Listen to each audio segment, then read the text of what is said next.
ان کے گھر پر جب چھاپا مارا گیا تو وہاں سے کچھ ایسے ڈاکیومنٹس برآمد ہوئے، کچھ ایسی چیزیں برآمد ہوئیں جیسے کہ آڈیو ویڈیو، جو کہ جب آئی ایس آئی کے چیف کی حیثیت سے یہ سبکدوش ہو رہے تھے تو ان کو وہ اپنے پاس نہیں رکھنی چاہیے تھیں۔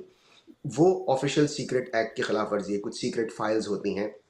جنہیں کہ صرف ایک حاضر سروس میں جو ہوتے ہیں آفیسرز، ان تک ہی ان کی دسترس ہونی چاہیے، ان لوگوں کی دسترس نہیں ہونی چاہیے جو کہ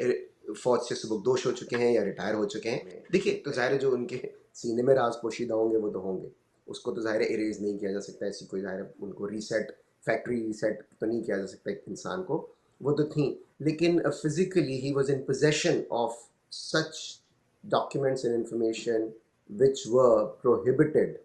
to be in possession of somebody who's no longer in the service۔ تو ان پر یہ الزامات ہیں کہ انہوں نے وہ دانستہ طور پر رکھے، اور پھر وہ جب ان کے گھر پر ریڈ کیا گیا تو وہ برآمد بھی ہوئے، اور اسی بنا پر ان پر جو مقدمہ چل رہا ہے اس میں اس کو ایک